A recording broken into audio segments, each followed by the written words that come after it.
नया IBN 7 हौसला है।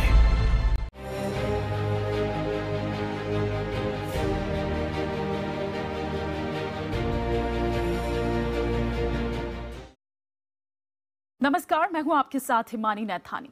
देश के अलग अलग हिस्सों में कुछ दिनों से हो रही बेमौसम बरसात और ओलों ने रबी की फसलों को बर्बाद कर दिया है, कहर ढा दिया है। रबी की फसल के साथ साथ आम और लीची की फसल को बेमौसम बरसात ने खराब कर दिया है। जो जानकारी मिल रही है उसके मुताबिक मध्य प्रदेश में करीब 2 लाख हेक्टेयर कृषि भूमि पर फसलें बर्बाद हो गई हैं। 3 लाख से ज्यादा किसान जो हैं वो इससे प्रभावित हुए हैं, उन पर असर पड़ा है। 19 किसानों ने खुदकुशी कर ली है। वहीं अगर हम बात करें यूपी की, तो यूपी में भी हाल बेहाल है। सरकारी आंकड़ों के मुताबिक 99 किसानों ने अब तक खुदकुशी कर ली है, जबकि कई किसानों की सदमे से मौत हुई। अपुष्ट आंकड़ों में अब तक 400 किसानों की मौत की खबरें आई। बारिश और ओलों से 44 जिलों में बर्बादी फैली है। 28 लाख किसानों के प्रभावित होने की आशंका है। 10 लाख हेक्टेयर फसल बर्बाद हो चुकी है, जबकि 2500 करोड़ रुपए के नुकसान का अनुमान है। सरकार ने जो मरने वाले किसान हैं उनके परिवार को 5 लाख रुपए देने का वायदा किया है।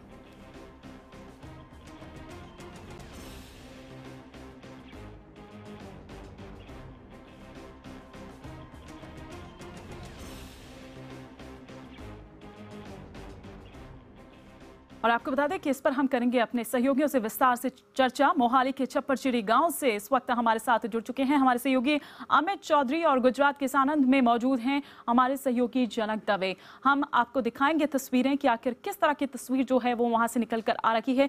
लेकिन हम यहाँ पर सबसे पहले बात करेंगे मध्य प्रदेश की, जहाँ सरकार किसानों की उपज के एक एक दाने को खरीदने के लिए भले ही जी जान से लगी हो, लेकिन अफसरों की मनमर्जी के आगे सब कुछ बेकार नजर आता है।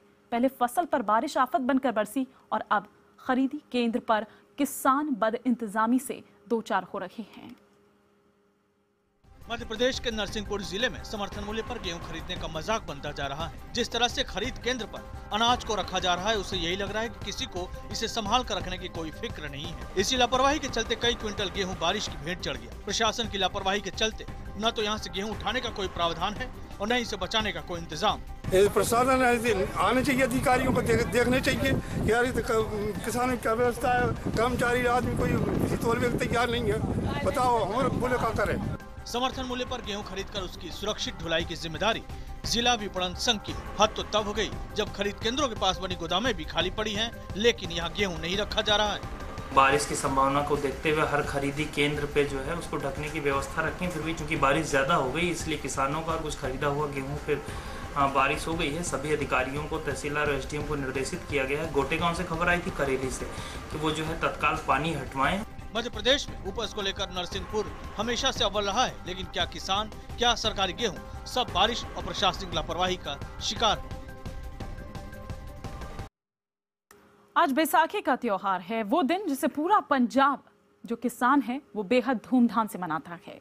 लेकिन इस बार बेमौसम बारिश और ओलों की बर्बाद हुई जो खेती है उसकी वजह से उसके बाद किसान बैसाखी को लेकर उत्साहित नहीं। परंपरा है कि बैसाखी के दिन किसान गेहूं की फसल को काटकर घर लाते हैं और बैसाखी मनाकर खुशियां मनाते हैं। लेकिन इस बार कुदरत का कहर झेल रहे किसानों की खासी फसल बर्बाद हो चुकी है। बेमौसम बारिश और ओलों के चलते पहले कुछ फसल बर्बाद हुई, वहीं किसानों के मुताबिक जो थोड़ी बहुत फसल बची प्रशासन की लापरवाही के चलते नष्ट हो गई। गुरदासपुर के एक किसान सत्यनारायण के मुताबिक उनकी बची हुई फसल पर खेत के ऊपर से गुजरा हाई वोल्टेज तार गिर गया, जिससे आग लग गई और उनकी बची खुची फसल भी जलकर राख हो गई। किसान का आरोप है कि तारों के लटके होने की खबर उन्होंने प्रशासन को दी थी, लेकिन उसने कोई कार्रवाई नहीं की। अब किसान सरकारी मदद की आस लगाए बैठे हुए हैं। और लगातार जिस तरह से हम बता रहे हैं कि हमारे सहयोगी जो हैं वो इस पर और विस्तार से जानकारी देने के लिए हमारे साथ जुड़े हुए हैं। मोहाली के छप्परचिड़ी गांव में मौजूद हैं हमारे सहयोगी अमित चौधरी। मंगलवार को बैसाखी का त्योहार यानी कि आज पंजाब और हरियाणा में बैसाखी का त्योहार जो है ये मनाया जाता है। साथ ही साथ हम सानंद की भी बात आपको बता रहे हैं कि हमारे सहयोगी जनक दवे वहां से जुड़े हुए हैं। अमित का मैं सबसे पहले रुख करना चाहूंगी। अमित, यूं तो आज बैसाखी का पर्व है, बैसाखी का त्योहार है, लेकिन किसानों पर जिस तरह की मार पड़ी है, ओलावृष्टि की, बेमौसम बरसात की जिस तरह से मार पड़ी है, क्या त्योहार जैसी, पर्व जैसी कोई बात रह गई है? कोई मायने हैं क्या वहां पर?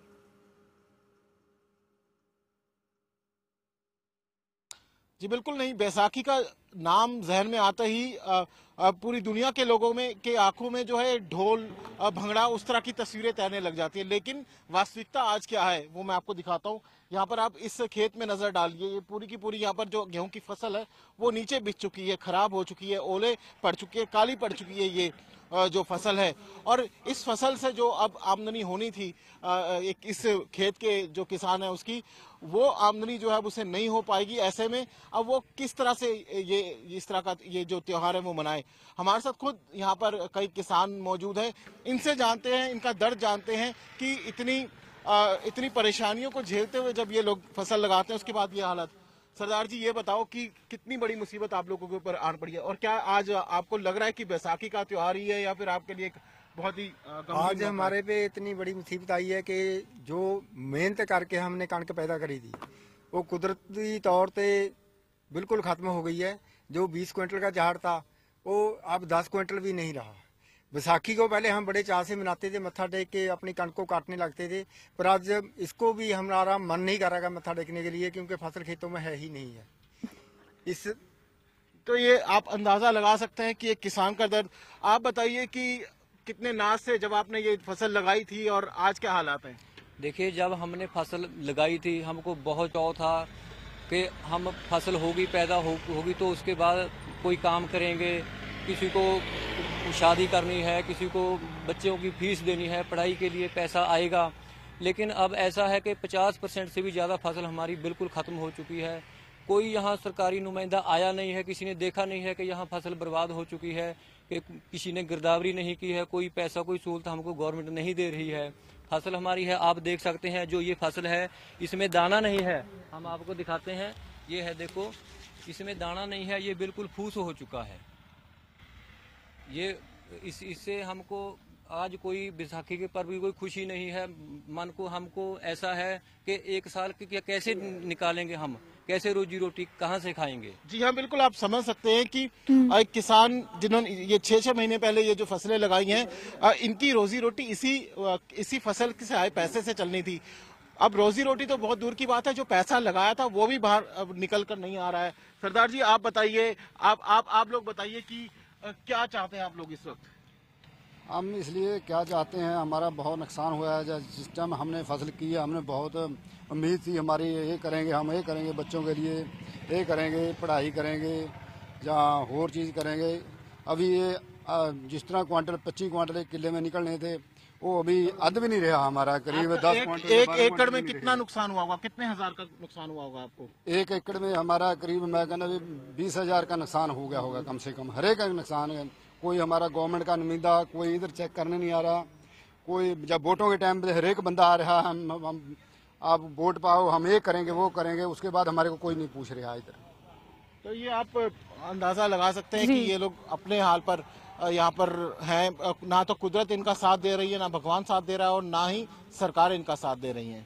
बिल्कुल अमित, समझा जा सकता है। आप हमारे साथ बने रहिए, हम लौटेंगे आपके पास और इस चर्चा को हम आगे बढ़ाएंगे और साथ ही साथ हम जनक का भी रुख करेंगे। लेकिन उससे पहले यहाँ पर हम बता दें, उत्तर प्रदेश की बात करें तो यहाँ बेमौसम बारिश की मार से बेहाल किसानों के साथ सरकार मुआवजे का मजाक कर रही है। फैजाबाद में किसानों को चंद रुपयों का मुआवजा दिया गया। IBN 7 पर खबर दिखाए जाने के बाद सरकार हरकत में आई और कम से कम 1500 के मुआवजे का ऐलान किया।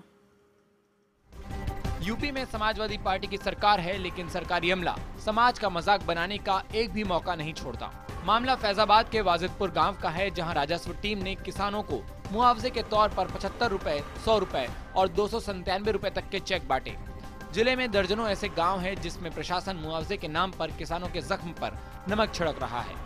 और तो और वाजिदपुर गांव में कब्रिस्तान की जमीन को भी उपजाऊ जमीन दिखाकर 100 रुपए के 8 चेक बना दिए गए हैं। अगर 100 रुपए दिए गए, ये तो मजाक है।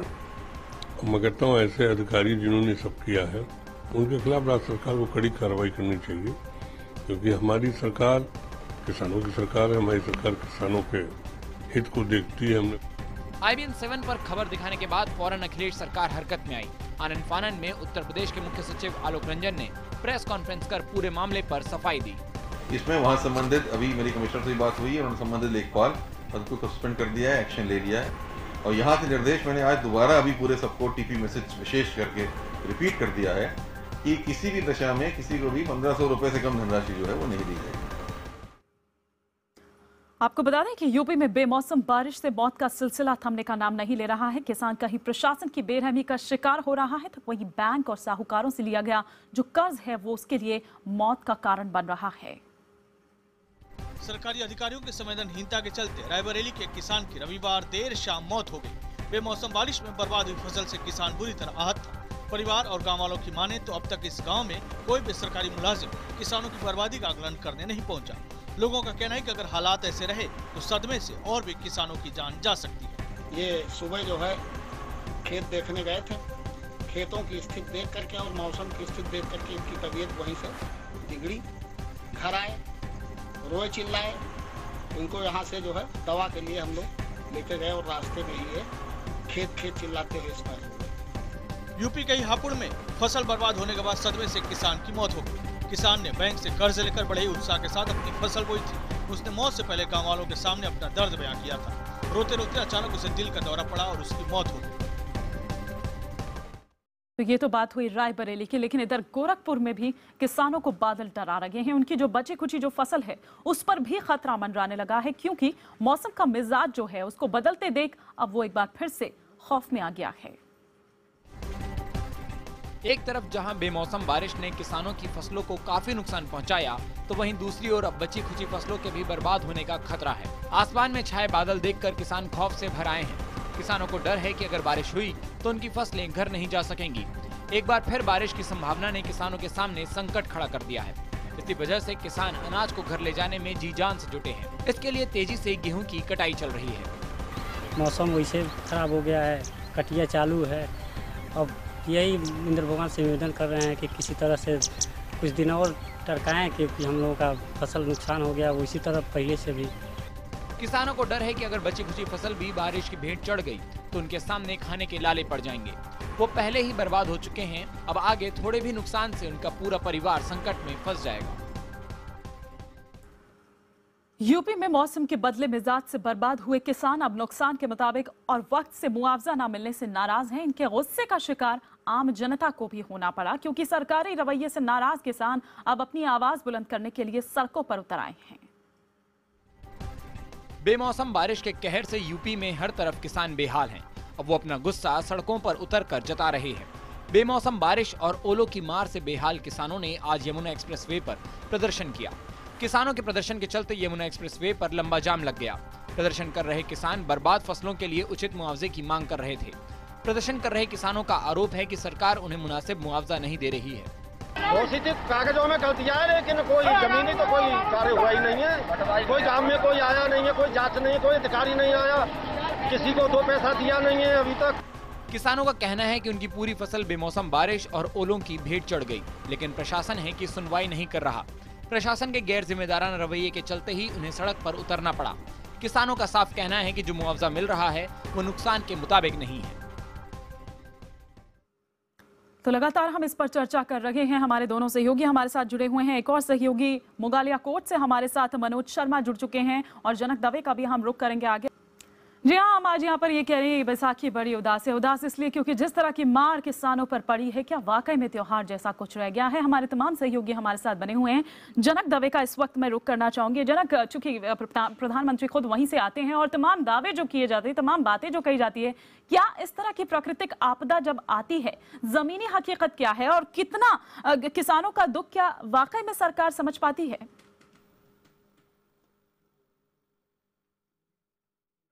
बिल्कुल हिमानी, सानन इलाके में हूं मैं और बहुत सारे किसान लंबे समय से पिछले 20-25 मिनट से हमसे बात करने के लिए तैयार हैं। किसानों से बात करेंगे, लेकिन अभी मैं आपको एक खेत दिखा रहा हूं जो यहाँ पर गेहूं की फसल सबसे ज्यादा होती है। 3 बार की जो बारिश हुई उसमें फसल बर्बाद हो गई। एक लिहाज से कहीं ये फसल यहाँ से निकाल दी गई है, लेकिन जो दाना होता है गेहूं का वो नहीं आया, जिसके चलते वो बाजार में जब बेचने जाते हैं तो वो दाम उनको नहीं मिलता। तो एक लिहाज से कहें कि साल भर की कमाई उनकी बर्बाद हो गई। बहुत सारे किसान हैं, आप मेरे साथ देख सकते हैं, जैसे उनको पता चला कि कोई नेशनल चैनल इस इश्यू पर चर्चा करने के लिए आ रहे हैं तो सारे इलाके के किसान यहाँ पर आए। सर, आपसे बात करना चाहेंगे, किस तरीके की बर्बादी हुई या कहें कि इस बार फसल खराब हुई, क्या कहेंगे? पहले तो मैं ये बताता हूँ, जब हम ये सीड लेने गए थे ना, उस वक्त हमारे जो भाव देना पड़ा था वो तो 600 रुपये मन था, 20 किलो का था। वहाँ से हमारी ये बहुत ज़्यादा हुई। और जब हमें ये गाँव 20 दिन का हुआ तब पानी के लिए हमें थोड़ी तकलीफ हुई। ये कैसे करके हम ये पोंक तक इधर की उसकी में जब सीडलिंग होता है तो उसमें जो दाना भरता है उस टाइम हमारे यहाँ पे तकलीफ ज़्यादा हुई। उस टाइम थोड़ा सा बड़ा हुआ था, भी निकल गई थी और बारिश हुई तो वो ढल गया। ढल जाने से उसमें जो आया था दाना तो ढल गया। बाद में 10 दिन के बाद दोबारा बारिश आई तो वो तो गिर गया था और ये गिरने ऊपर पानी आया तो वो उसकी क्वालिटी एकदम इंफीरियर बहुत खराब होगी। अब हमने ले लिया है जो हमारी धारणा थी उससे 3 गुना 1/3 हमारी प्रोडक्शन हुई है। और जो भाव मिलता था अभी हम तो 600 रुपये में लाए थे, अभी हमारे 200 और 250 के बीच में हमारा ये गेहूं लिया जाता है। तकलीफ तो ये हुई थी सब। 1 मिनट में मुझे ये बताना है कि हमें फर्टिलाइजर में जो तकलीफ हुई थी ना तो सारे आज तक की जो तकलीफ हुई थी ये फर्टिलाइजर लेने में हमें कभी नहीं हुई थी, इतनी तकलीफ हुई थी। बिल्कुल आपसे जानना चाहेंगे क्या कुछ हुआ? अभी तो हमारे यहाँ गेहूं लगभग खत्म हो गया है, कुछ नहीं है, क्वालिटी है वो एकदम डिम हो गई है, भाव भी मिलता नहीं है। और जो गेहूं है सब कटर में ले तो वो खरी निकल जाता है। सरकार से कोई आपको मदद मिली इस मामले में? सरकार से अभी कोई मदद मिली नहीं है। इस सीजन में गेहूं में 3-4 बार बारिश हुई है, फिर गेहूं का जो एकड़ में जो आता है उतारा वो आया नहीं है और सरकार की कुछ अभी को मदद मिली नहीं है। बिल्कुल। तो हिमानी जैसे देखा कि यहाँ पर किसानों का दर्द काफी है और एक लिहाज से कहे कि किसी ने खूब कहा है कि आपकी साल भर की कमाई आप खुले में छोड़ दो, आपको नींद नहीं आएगी। तो ऐसे में बेचारे किसान की क्या हालत होगी जो अपनी साल भर की कमाई खुले में कुदरत की गोद में छोड़ता है और जब बारिश के चलते उनकी जो कमाई है वो बर्बाद हो जाती है। बिल्कुल जनक, समझा जा सकता है इनके दर्द को। इस वक्त हम रुक करना चाहेंगे मनोज शर्मा का। मनोज, अगर हम देखें तो सबसे बड़ी बेल्ट अनाज की यही है, गेहूं की बात करें तो सबसे ज्यादा यहीं से आता है। आज इस पर्व पर हम बात कर रहे हैं, दर्द यहाँ पर जान रहे हैं, हालांकि सब जानते हैं उनके दर्द को, लेकिन क्या कह रहे हैं आप किसान? किस तरह से कोई मदद यहाँ पर मिलती हुई उनको नजर आई? मानी मैं खड़ा हूँ इस वक्त मुगालिया कोट के एक छोटे से गांव में। मुगालिया कोट गांव है, शरबती गेहूं के लिए इलाका मशहूर है, लेकिन ये घर जो मैं आपको दिखा रहा हूँ इस घर के लिए गरीबी में गीले आटे जैसी हुई है बेमौसम बारिश। इस बारिश की वजह से यहाँ के गांव के तमाम लोग परेशान हुए। इस गांव के किसान ने, मदन लाल राजपूत ने खुदकुशी भी की। इस घर के अंदर आके मुझे सिर्फ एक, जिसे कहें कि एक मातम का साया, आज तकरीबन 1 महीने होने को आ रहे हैं, लेकिन जो मातम का साया है, दुख का साया है, इस घर में आज भी पसरा हुआ है। हम मदन लाल जी की पत्नी से बात करेंगे। आपको कुछ सरकार से मिला?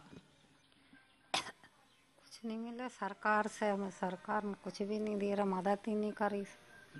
फसल है तो बाह भी पूरी हूँ, सोयाबीन में भी कुछ नहीं मिले हमें, धान में भी कुछ नहीं मिले। सरकार ने कुछ मदद ही नहीं करेगा, बस आता है ऐसे ही देख कर चल जाता, पूछ तलाश के बस। क्या कौन आया था, क्या बोल के गए? यही सब लोग नाता रहे ऐसे ही, कैमरा वाला और कुछ बस ऐसे ही तुम पूछ के जा रहे हैं, ऐसे ही पूछ ताछ के चल जा बस। लेकिन क्या हुआ था उस दिन, क्या कह के गए थे वो आपसे घर में? क्या मदद करेंगे और बस, और कुछ भी नहीं कहते। नहीं, जो मदन लाल जी ने जिस दिन खुदकुशी की थी, फांसी लगाई थी, तो क्या बोलते थे आपसे वो फसल के बारे में? बेमौसम ये बारिश जो इंद्र देवता लगातार कभी भी बरस रहे हैं और अभी भी बारिश हो रही है, कुछ बोलते थे वो? कुछ भी नहीं बोलता, ऐसे ही पूछता, कुछ नहीं बोलता कि करेंगे मदद और फिर आता नहीं। 1 मिनट, आप उनके बेटे से भी मैं जल्दी से बात करूंगा। क्या वजह रही, किस वजह से उन्होंने आत्महत्या की? जी सर, वो क्या है कि पानी की फसल जब वो गेहूँ में खेत में से कटवा के यहाँ पे लाया तो उनके सामने ही मतलब पानी उस पर गिरा तो गेहूँ में बाले हिटियाई सड़ने लगी पूरी। तो मुझसे बोलने लगे मेरे पे इतना कर्जा है, मैं कहाँ से दूंगा, ये पूरे गेहूँ यहाँ पे खेती में से लाया तो यहाँ पे सड़ गए, पूरे खलिहान में पूरे वापस उग आए हैं बालों में। ये बात कितनी सही है कि किसी किसान की आंखों में आंसू नहीं आएंगे? आपकी आंखों में तो आंसू मुझे दिख रहे हैं। लेकिन जी सर, मेरे पापा को चिंता लगी रहती थी कि गांव से जो कर्ज लिया कुछ रिश्तेदारों से, ये मैं कहाँ से दूंगा, फसल तो पूरी मेरी पानी में भीग गई, इस दाने को कैसे कोई खरीदेगा जो मैं दूसरों का कर्ज पटा पाऊंगा। मानिए आप देख सकती हैं कहाँ वैसाखी के पर्व की बात इन लोगों से की जाए, इनके लिए तो सिर्फ एक, जिसे कहें हम, एक दुख का जो पहर है वो खत्म होने का नाम नहीं ले रहा है। बिल्कुल मनोज, और इसीलिए हम ये कह रहे हैं कि ये बैसाखी बड़ी उदास है। शुक्रिया मनोज आपका हमारे साथ जुड़ने के लिए। जनक आपका भी शुक्रिया हमारे साथ जुड़ने के